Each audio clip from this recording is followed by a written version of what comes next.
Watch out, world, I'm coming through. Watch out, world, I'm coming through. Watch out. You've experienced life, love, lost, have no fear. Just keep pushing, be strong. Keep the faith until change comes. Strength is not how much you can ever overcome and what you couldn't do alone. I'm determined to. Yeah, I'm a win, I'm a win, I'm a win, yeah. I'm a win, I'm a win, I'm gone. I'm a win, I'm a win, I'm a win, yeah. I'm a win, I'm a win, I'm a win, yeah. I'm a win, I'm a win, I'm a win, yeah.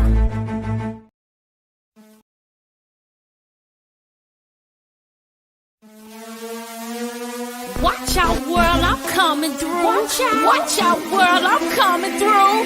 Watch out. You've experienced life, love, lost, have no fear. Just keep pushing, be strong. Keep the faith until change comes.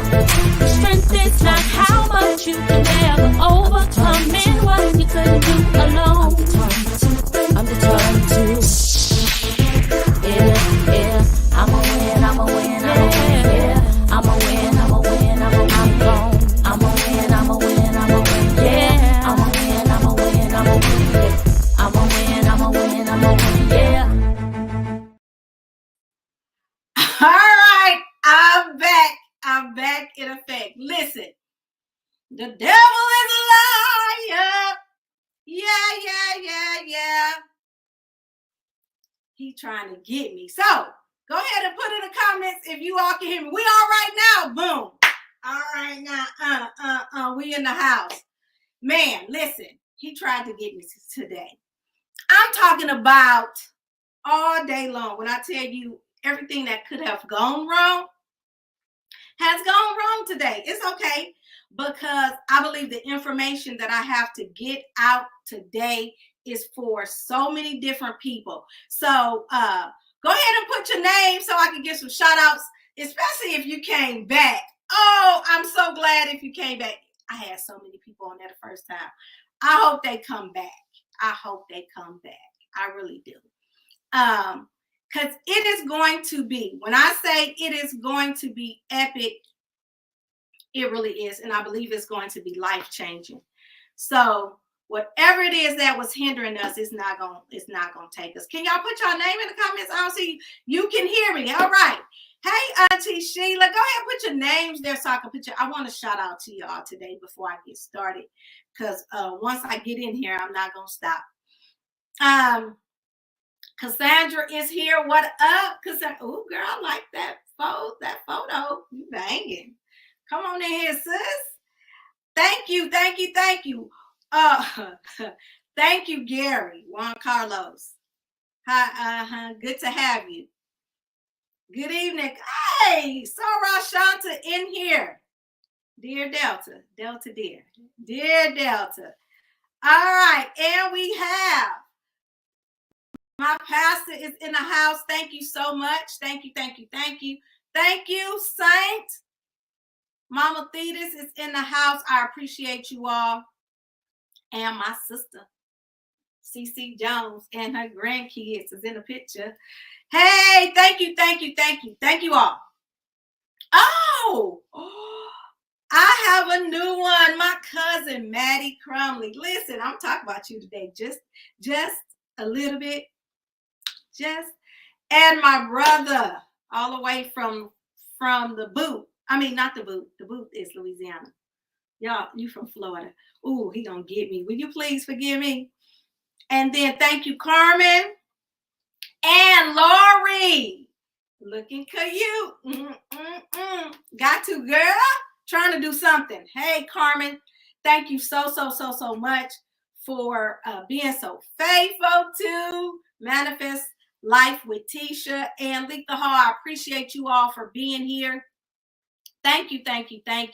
Listen, so this is what we're dealing with today. We're going to be talking about dealing with grief, but yet manifesting joy. How can we get this joy when we have grief? So much over and over and over. I have some new people here, so I just want to shed a light on my story, right? I'm not going to go into great details, but I do want to talk about how we got here. Now I'm in season 2 of coming on live, just talking about my grief. Now it started in the year 2021 up until 2022, an 8-month period. Y'all, I lost 8 close friends and 8 loved ones in an 8-month period, 8 of them, right?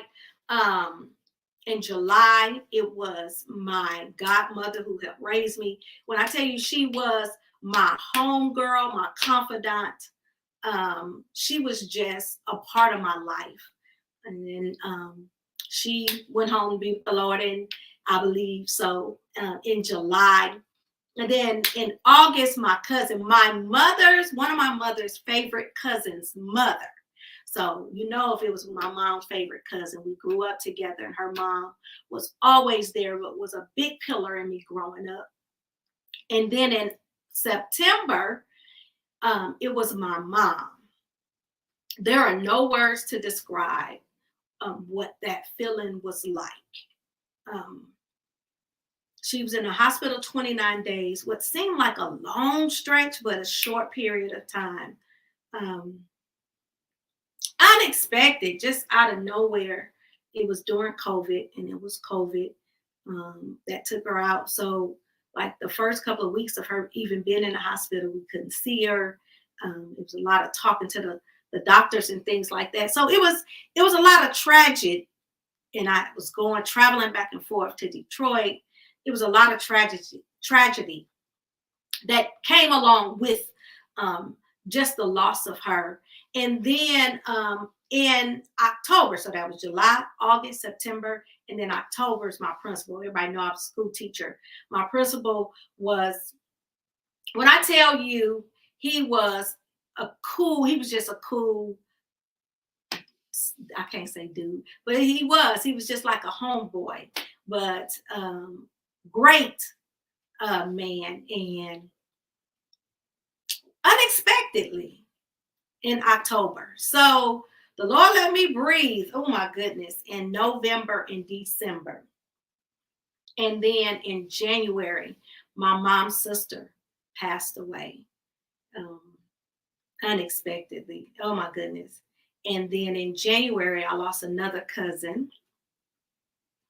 And the beginning of February, her sister passed away. So in my family, we had like 2 sets of sisters to pass away back to back. And then in February, again, like right before Valentine's Day, the guy that I was dating, who was helping me get through all of those particular things, just being there, being an emotional supporter, trying to just help me wing it and cope. He ended up passing away as well. So that was 8 people in 8 months. So from all of that, how did I make it? I don't know. I don't even know how I made it. I know if it had not been the Lord on my side, that's all I know. And going through therapy, talking it out. So I decided to tell my story and talk about it. Y'all know I talk too much. My mama always said, with your talk too much self. So I use my gift, which is what I call it. And I decided to use it to not only express my experiences that I've gone through, but to try to help someone else. So that's what started me coming out. So I started that with ABCs of experiencing life, love, and loss. I went through the whole alphabet. But it was when I had a year, I decided to do my own talk show, what I wanted. So all of my audience that was local we came together to celebrate 1 year. That month was the letter M, and I did manifest.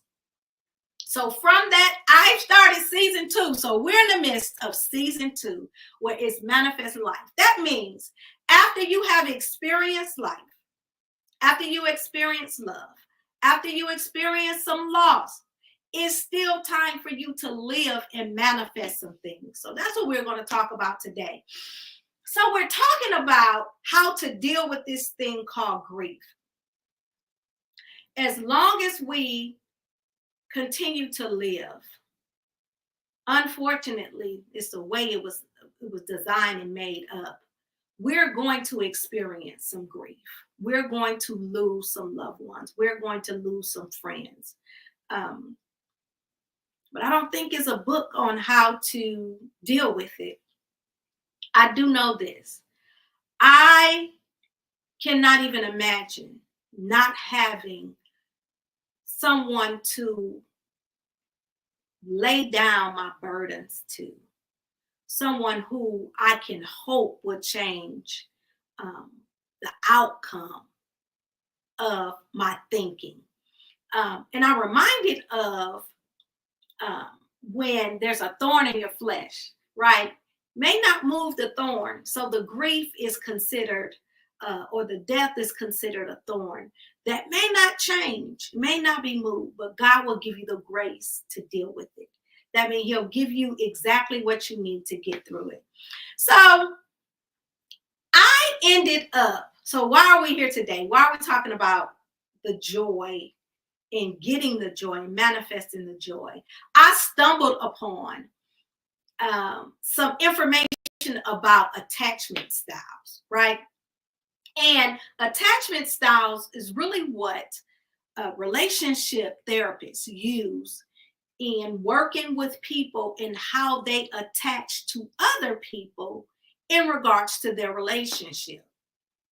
So what are attachment styles? Attachment styles are, I'm going to give you this information. They are patterns, right, of behavior and emotion that describe how people interact with others and they bond emotionally. So based on my opinion, this is my opinion, after I kind of like research my attachment style, once I learned about like what triggered my style or the characteristics of this particular attachment style, I began to think about how not only do I respond this way towards people, but I respond this way towards things that happen in my life. And I was responding this way towards my grief. So it began to kind of help me deal with it because I was able to focus on what triggered me. And then I was also able to figure out, like, why am I acting this way? Why am I responding this way? So where does attachment styles, they come from? I'm going to show you this information. Listen, attachment styles, it refers to the way our primary caregivers interacted with us as infants and how those interactions affect us today at adulthood or in adulthood. That means how we were raised, the paradigms, the things that happened, the way we were nurtured or not, or the lack thereof, kind of molded us into the people we are today. And based on that, that is the way we respond to certain things. Let me give a disclaimer right here. This is not to bash our parents. That's not what I'm trying to do. This is just pretty much giving some information based on what I received. I studied. I've been trying to study who I am and how I respond and the reasons why I do it. So, and it's according to really how our caregivers, how they raised us. But I do believe, let me say this, I believe for the most part, our parents did the best they could, right? They did what they knew, and it was in their heart to really take care of us and grow us up for the most part, right? So let's get back to these attachment styles. So there are 4 different attachment styles. The first one is really the one that we all kind of mostly seek to be, and that's a secure attachment. That's where the caregiver made them feel safe, valued, understood, comfortable. They were physically and emotionally there. They met their needs, right? So this particular person is secure. In grief, what a person look like is the way they respond to grief is when they get the information, it's really not hard for them to accept it. They are able to regulate their emotions. They know that in the time to feel this hurt, I can feel my hurt. I understand my hurt. And they can communicate their needs. They can process it. They can process it alone, or they are open to other people. They know how to seek help when it's time to seek help. They're open to visitors. Don't you know how when someone passed and we go to their homes and things like that, when a person is grieving that has secure attachment, they're open to visitors coming, and they're okay if they don't. It's like they're not really looking for others to be there for them, but if they are, they're welcoming it. They're warm with it. If you hug them, they'll receive it. If you don't, then, it's nothing that they, are bothered by. So that is a secure attachment. And I'm kind of go through these real quick. So with these attachment styles, there is like some information that you can take, like you can answer some questions. Now, a lot of these quizzes or websites that you go to, you have to pay for these websites. But I have a free website to give you today, to where if you wanted to check your own attachment style, you could, and kind of determine how it can help you get through your grief just by having the knowledge and the understanding. All right, I'm gonna go through the second attachment style, which is dismissive avoidant. Oh my goodness. So with the dismissive avoidant, let me see if y'all comment. Let me go to the comments. Oh, okay. Y'all saying amen. Amen. Amen. All right. All right. Yes, sis. Amen. All right. You all are with me. Thank you. Thank you. Thank you. Thank you so much. So I'm going to go through the next one, which is dismissive avoidant. So I'm going to go ahead and put this information up there. A dismissive avoidant, the caregiver was absent or unresponsive, or maybe the caregiver was really too stern or emotionally distant.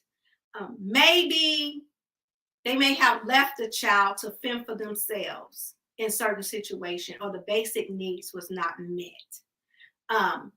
Emotionally, dismissive avoidance, they distance themselves from others, right? They feel like when they're grieving, they need to grieve by themselves. These are the people that they don't want the visitors. They don't want you, asking them, if they're okay. They don't want to be around people. So these are the type of people, they stay busy. These are the type where when you're grieving, instead of sitting down, you go to work. You need to keep busy. You need to keep doing something. You don't want to be hugged. You don't want any attention.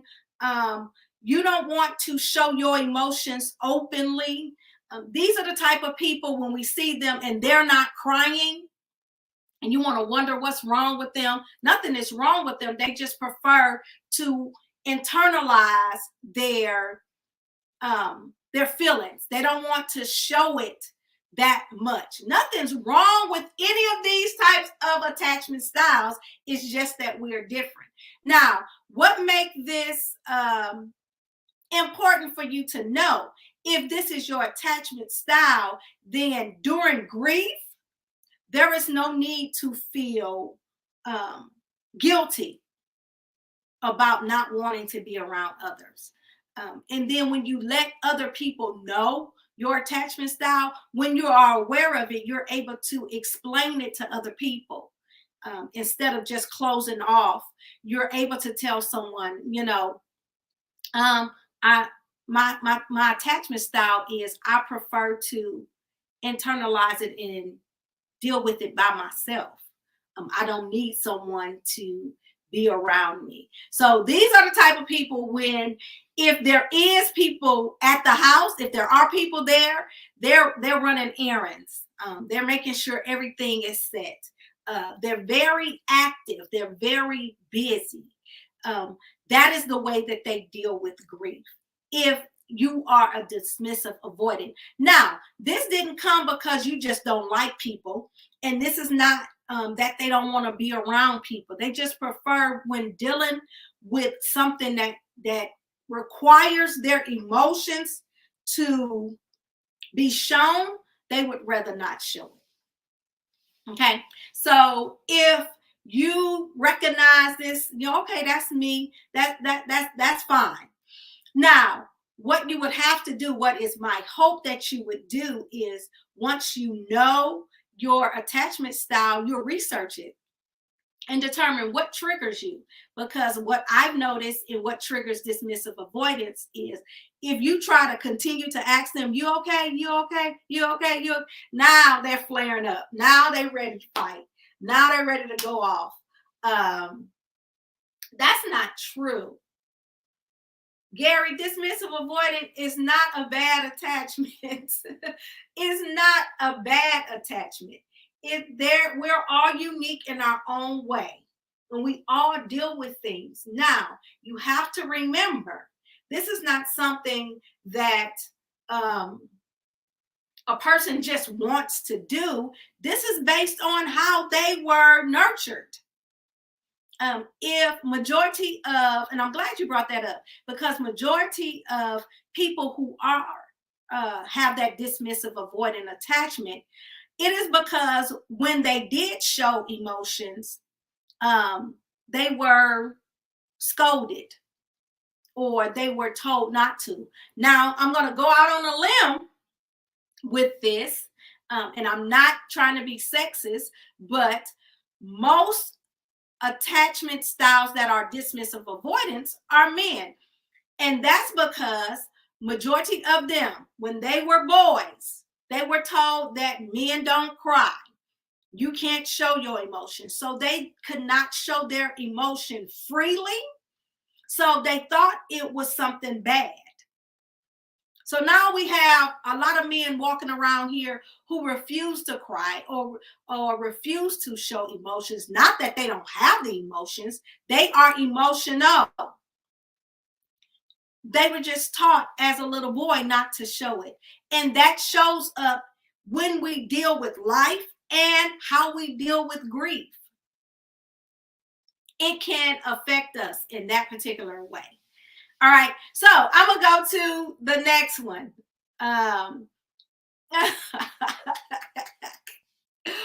So you are absolutely correct. This is why I put it up there.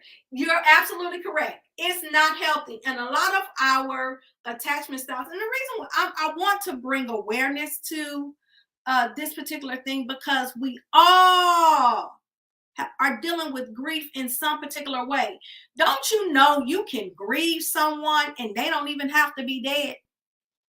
You can grieve someone that is alive, right? You can grieve something that you wish you had but don't have, or something that you had and you lost. You can grieve that, right? So it is not necessarily that we have to deal with grief in regards to death.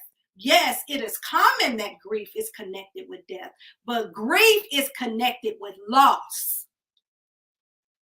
Grief is connected with a yearning for something and you cannot have it. So in this life, there may be a time that we deal with grief and it's not attached to someone who have left this world. Right? So I want you, thank you. Look at the therapist. Trauma also create dismissive avoidance. Yes, based on something, those paradigms, that's a paradigm. Those situations or things, experiences that you had in the past, and because you have experienced it, it shapes you into who you are. And if you're not aware of it, it can overtake you, right?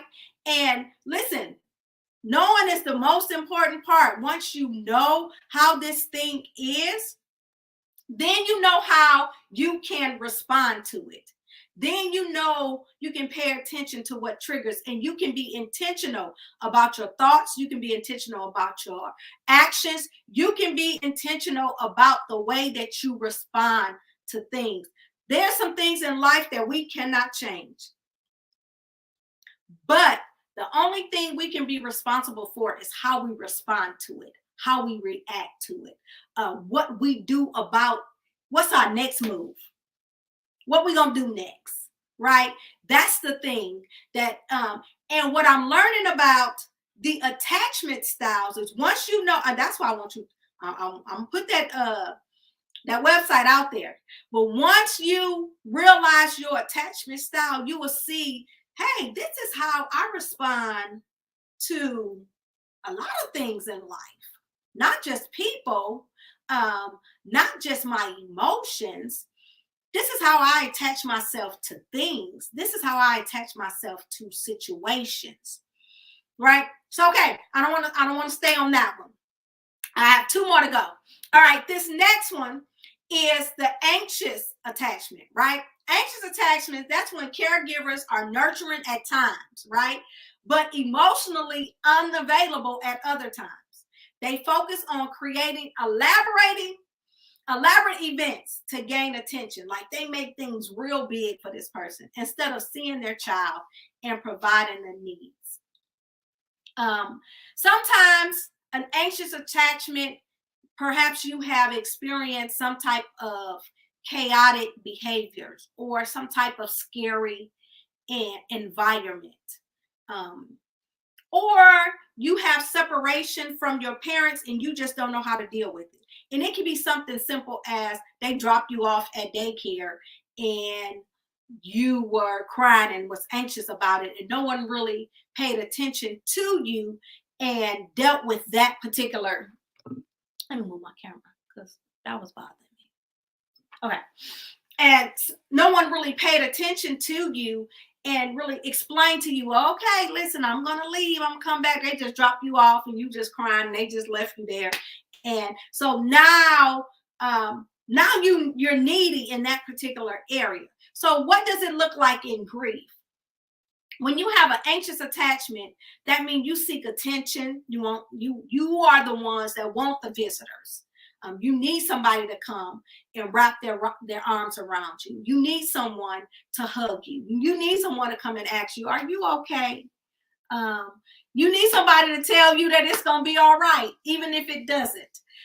You want to be told that I'm here for you. If you need me, call me. Hey, you're the anxious attachment style. You're the ones that when people say, you're looking for people to say, hey, I'm right here whenever you need me. If you need something, just call me. You want even if you don't, you want somebody to say that.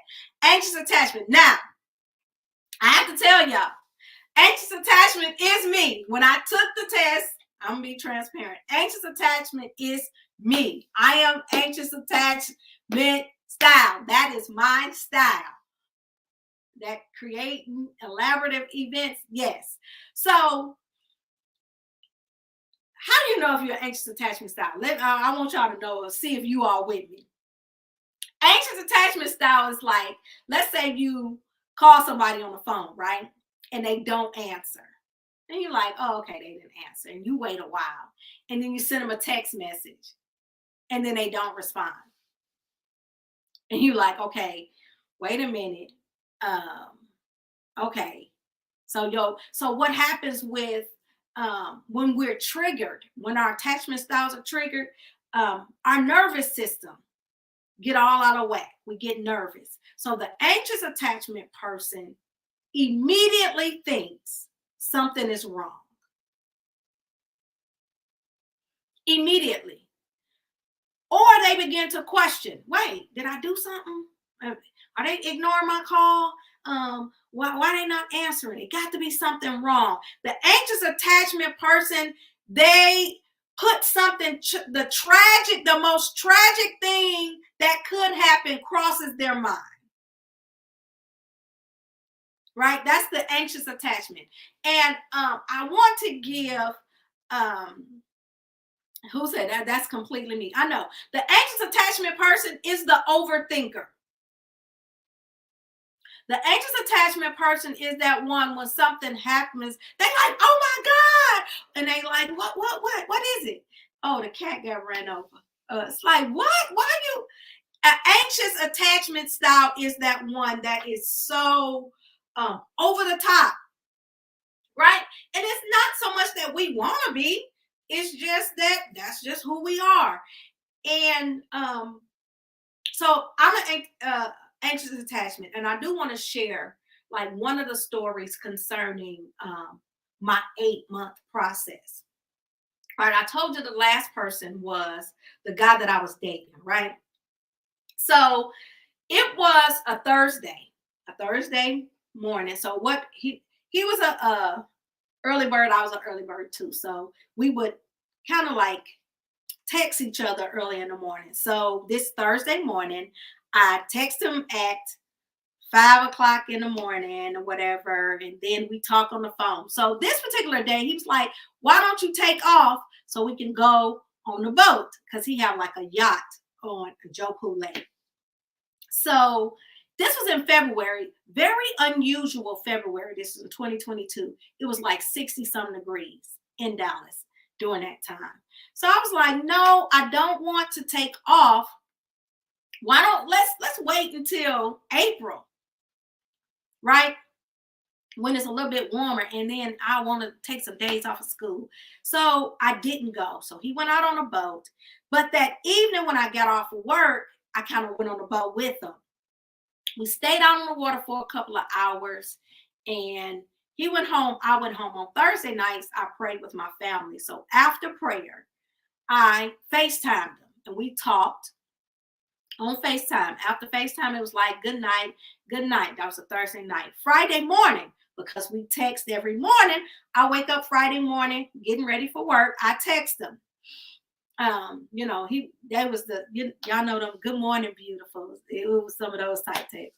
So once I text, I was looking for, the good morning beautiful. And I didn't get the text message. So I'm like, okay, well, maybe he's still asleep. So I began to just get dressed for work. Remember, I'm anxious attachment.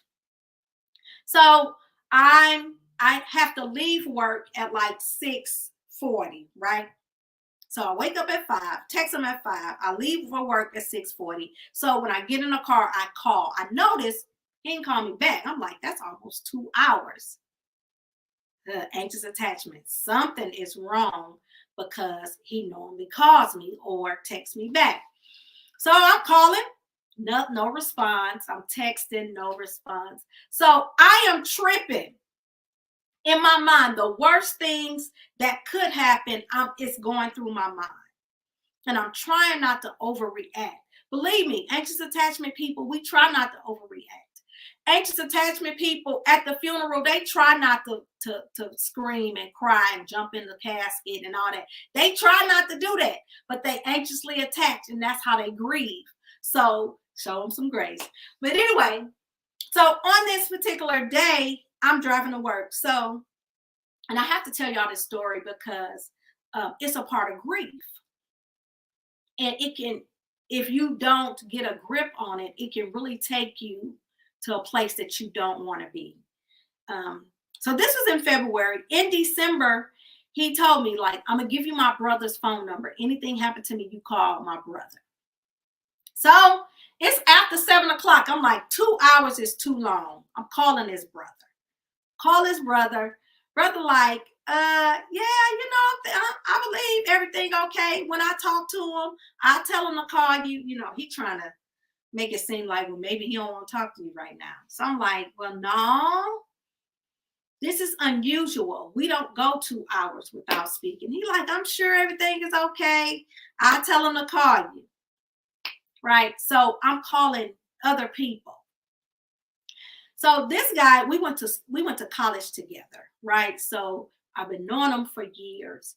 So I ended up calling his best friend, which was a frat brother of mine, asking him how he talked to him. So he's like, call this other frat brother that live around the corner. I call him. I'm telling him the story. He like, okay, that's unusual. Let me put on some clothes and go around to his house. He go around to his house. He called me like, Tisha, I'm knocking on the door. Nobody is answering the door. The screen door is locked. So I'm like, bro, he is in there because I FaceTimed him. When I FaceTimed him, he was at home. He was like, well, what car did he drive? And I told him the car. He was like, but the car's in the backyard. And I was like, okay, he's in that house. So I am freaking out. Now, mind you, at this time, I am at school. I cannot focus. I just get a kid something to do, get them some busy work, because I am panicking, because in my mind, something is wrong. So I can't work. Unlike dismissive avoidance, they can stay busy. Anxious attachment people, we can't focus because our mind is really racing. So I get like the aide. It's like, look, I need you to take my class. I got to make this run right quick. So you know what I do? I leave work and I drive to where his yacht was. I get there. I talk to the manager. I'm like, look, I tell him the situation. I show him some pictures. This is us. I was here last night. Can you let me on the boat? I just need to see if he slept on the boat. So he let me on. I go. The boat was exactly how we left it on that Thursday. So at that particular point, the anxious attachment style within me knew something was wrong. So I had to go back to work because first of all, I left and nobody knew I was coming. So I had to go back to work. So when I got back to work by 12 o'clock, I had a meeting with my interim principal. Because remember that October, my principal passed away. So I had an interim principal who she and I had a good relationship with. So we had a meeting scheduled. I know that's right. Right. Forget them kids at that point because I couldn't focus. So I get to the meeting. I'm sitting in the meeting. So her phone rings. She says, let me answer this phone call. So while she's on the phone, I pick up my phone and I go on over to Facebook.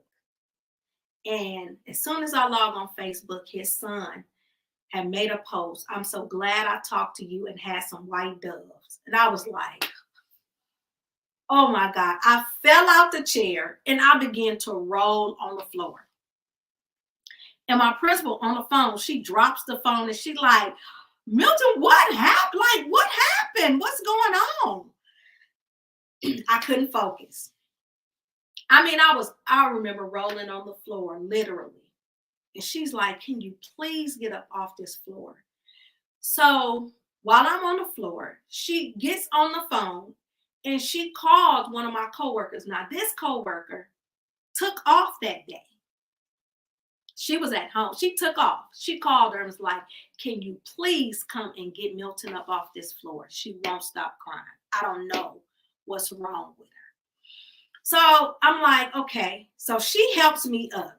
So I'm trying to pull myself together. Y'all, at this time, remember, this is number 8 in 8 months. This is the one who was helping me get through all the others I was trying to deal with.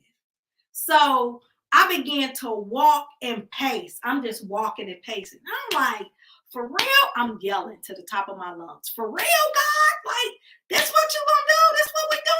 Like, what do you want from me? What is it that you want from me? Like, do you think I don't trust you? You keep taking all my number one. Like, you took my godmother. She was my confidant. You took my mother. Like, what are you doing? What is it that you want from me? Right? So at that particular point, that's all I wanted to know. So at this point, being an anxious attachment person, the very thing that I had in my mind, I knew from the very first moment when I called and he didn't answer the phone that it was over. I said out loud, this boy is dead. Hoping that that was not true. So how do I get through this particular grief? And I know I'm just telling my story, but we all have stories of how we heard the information, of how we're dealing with it. We all have stories of, it seemed like it was just yesterday, and it can be decades later. We all have stories of, oh, the holidays is coming, and I'm getting ready to feel this same pain again. We all have those moments like, oh, I'm dealing with the loss of a loved one, and before I can even try to heal, here comes another. We go through these particular things in life, and our attachment style really kind of controls how we deal with it. Perhaps if I had a secure attachment style, I wouldn't have prepared myself before. I wouldn't have went through all that tragedy before. I would have stayed at work. I would have waited till it happened. I would have thought the best, or thought like his brother, like, oh, nothing is wrong. Maybe he just don't want to talk, or maybe his phone is off. That's what a secure attachment person would think. You know, everything is going to be all right. But that anxious attachment, we know at the beginning something is wrong. Or even if it's not, we feel that particular way. All right. That's the anxious attachment. Now I'm going through this. I'm going somewhere with it. I'm not going to end on a bad note. I'm going somewhere with it. But I want us to see ourselves in these particular styles, attachment styles. The next one is the last one. The last one is called disorganized attachment. So the first one was secure. The second one was dismissive avoidant. The third one was anxious attachment. This last one is disorganized attachment, where the caregiver don't respond to a child's feelings or distress or fear. Let me tell you all another reason why I feel like this is so important for us to know. No, we cannot change what happened to us, but we can change how we act with the children we're raising, the grandchildren we're raising. A lot of us went through growing up where it was do what I told you to do, and you can't ask questions, and because I said so, and stop that crying. You can't have, I mean, just a lot of and I'm not trying to bash them, I'm not, because I believe they did what was done to them, you know, but at some point we have to break this generational curse and not allow us to keep building the toxicity of relationships and connections and attachment styles. We all have a right to be secure. We all have a right to that particular attachment style. But let me go ahead with this one. You yell at the child who is afraid of being left alone. What do that mean? Child scared of the dark. Instead of you explaining some things to the kid, You yelling at them, go to sleep. You're not scared.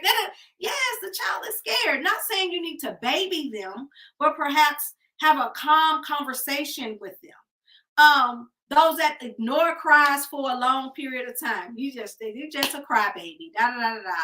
Or they have poor communication to a child, which I see so much. Cussing at the child, yelling at the child, whatever. They become the disorganized attachment. It could be this particular person witnessed violence at an early age. Perhaps there was some neglect. There were some forms of abuse. The child is unsure of how the parent will respond, so the child can't say anything, or they react in a certain way because they're just not sure of how the parent is going to respond to them. They're always on the edge. Another name for this disorganized attachment is fearful attachment. You're scared of everything. So in grief, this type of attachment style desires affection from others, but they don't know if they trust others or not. It's like they want to be loved, they want to be held, but they have some, I don't know what your motives are. They have a very hard time in trusting people. In regards to how they grieve, they prefer to do it alone because they're confused in what they need or how they need it. They don't even know how to process. It's like sometimes they want to be around people, but they don't know if people are going to be paying attention to how they feel and how they respond and how they act. They want that closeness, but they just don't know what to do. Sometimes they want visitors to come. These are the type of people when if they come over, and then once you're there for a minute, it's like, okay, I want everybody out. Just go ahead and leave. You're really confused in your grief. You don't know how to feel. You don't know if you want to be around people or not. So this type of attachment, which is called a fearful avoidant, you kind of avoid, not saying because you don't like people, you just don't know what's going to happen. And then in grief, this type of attachment style, when someone passed, they have fear that, is it going to be somebody else? Is it going to be me? Who going to be next? Should I share my emotions with somebody? I'm scared to tell somebody. I do want to go get some help, but I fear, like, should I trust the therapist? Or they just don't know exactly what to do. They feel like if they share it with a person, if I let them know how I really feel, will it come back to bite me? Will they use that to hurt me? They'll show their emotions, but only on the surface. Like they'll let you know I'm hurt, but they're not going to they're not going to pour it out. The anxious attachment, we gonna cry it all out. We don't care if you know it. The fearful, it's like, I don't know if I trust you with my emotions. Now, what I have seen is I feel like I'm a little part of all of that. Sometimes I feel like I'm secure. Sometimes, I feel like I'm dismissive avoidant. Sometimes I feel like I'm anxious attachment. Sometimes I feel like I'm fearful avoiding. We all have some of the traits, that we can go through, but there is one dominant that we have. But there is a way that you can get through whatever type of attachment style you have, or however you're going through your grief. So here's the question. So how to manifest joy when you fall in either of these categories, right? Number one, I have to give y'all some strategies, right? I'm just going to give you three quick ones because I'm almost past my time. Number one, I want you to know that it is okay to feel however you feel. However long it's taking you to grieve, it is okay. However long it's taking you to accept it, because it's still hard for me to believe. Sometimes I really cannot believe my mother is not still here. Sometimes I just can't believe it. Went through all of it, every step, but still can't believe. But you need to know it's okay to feel however you feel. Number 2, know that there is a higher power that you must tap into. You can't do it alone. There's a God somewhere. There is a God somewhere.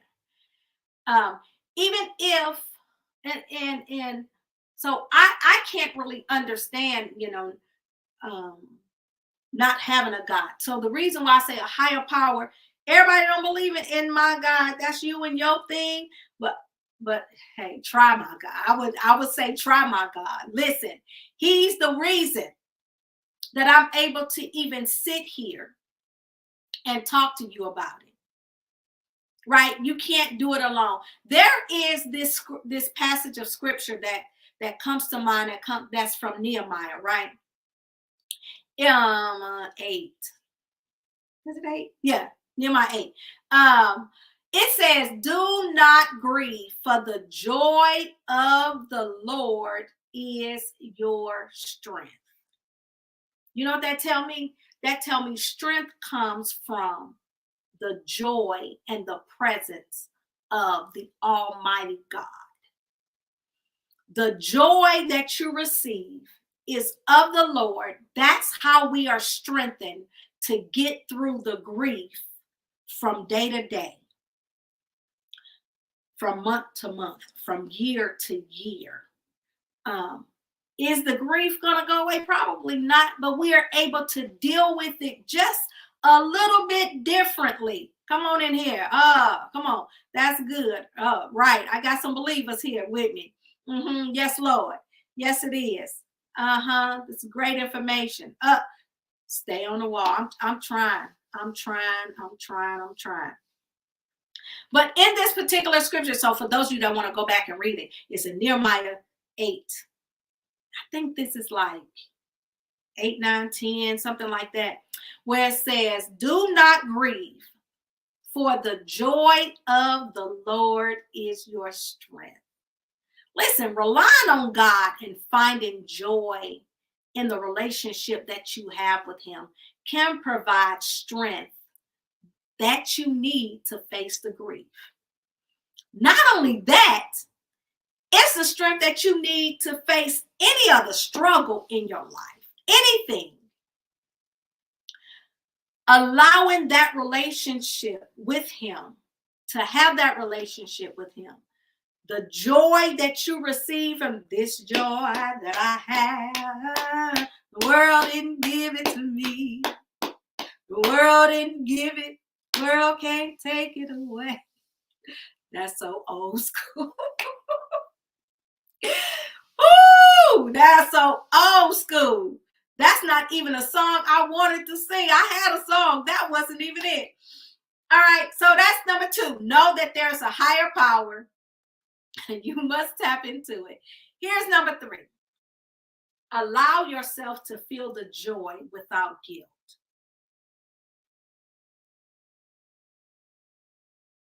Experiencing joy does not diminish your love for the person who has passed away, nor the significance of their loss, of your loss, or the significance of them being gone. Sometimes we can feel guilty and feel like if I'm not crying, or if I do have laughter, or if I do have joy, then I'm not thinking about them, or I'm forgetting about them. There is a reason why you can still inhale and exhale. That means you still have purpose. There's still life in you. So in the Bible, it also says that he come that we may have life and have it more abundantly. So that means if you have life, you're supposed to have abundant life, a lot of it, a lot of love. But this is one thing I want you to go away with, that grief and joy can coexist. right? You can have grief and you can have joy at the same time. Letting go of the guilt, you create a space for healing and you allow yourself to embrace life again. While you're still holding on to the love and the memories you share with this person, you can still embrace life and have joy that is unspeakable. And that is getting it to God. So the grief may not go away, but the joy can coexist with that particular grief. I don't have the remedy on how to deal with the grief because we all have different types of attachment styles. We all have different types of ways that we accept it, that we deal with it, and that we live with it. But there is help. And you can have joy, unspeakable joy. So thank you so much for staying here. I am going to go ahead and, did I post that comment? I didn't want to post it right there. Let me go to the comment. Oh yeah, that's where I want. Yeah, did I post it? Yes, I did post it. So that's the website. I just put the website in the comments. Attachmentproject.com, where you can go and get a free. Now remember, there are some other websites you can get it that are not free. When you get this information, it will also, not only what it tells you your attachment styles, but it'll give you information on how you can deal with certain things. How it'll also give you triggers.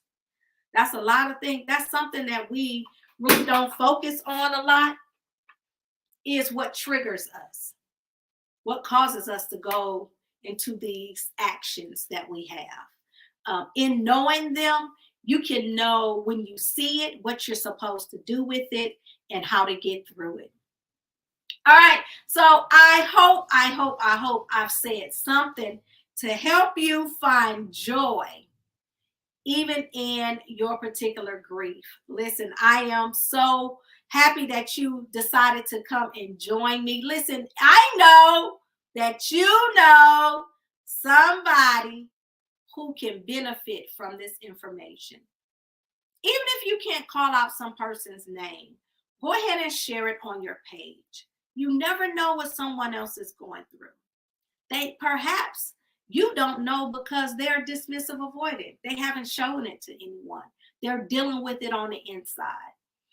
But if you share this information, share this knowledge, each one teach one. I got that from Precious. Each one teach one. That means when you get some information, you don't hold on to it. You're supposed to tell somebody else. Listen, I was studying, that just brought me to, I was studying, he that have an ear, let him hear what the Spirit has to say to the church. I was studying that in the Bible. And what I realized in that studying, that it says when you hear, your responsibility, once you hear it, is to go and tell somebody else. Let hear what the Spirit is saying to the church, because even though the church is here, you're supposed to connect and go give it to someone else and not just hold on to it yourself. And that comes to our knowledge and our gifts. Don't you know when you hold on to it, he strips you from what you received? You don't want to lose anything, so give it to someone else. I don't even know why I went over there. That's not even where I'm supposed to be. Come on back over here to the joy. Joy, joy, joy, just a little joy. You don't need a lot. Just use what you got. Joy, joy, joy, just a little joy. That's the song I want to sing, not that old school song. That song, I used to sing that when I was a little kid in the kid choir. Joy, joy, joy, just a little joy. You don't need a lot. Just use the joy that you got. And we can have joy in Jesus. So I appreciate you all so much. Y'all hear the thunder? Thunder, lightning, wind, and rain. That's thunder, lightning. That's okay. But I want to say thank you, thank you, thank you. I appreciate you all for hanging out with me. Where's my thank you thing? Oh, there it is. Thank you. There it is. Thank you, thank you, thank you. Oh, I done talked a whole hour. Sorry, y'all.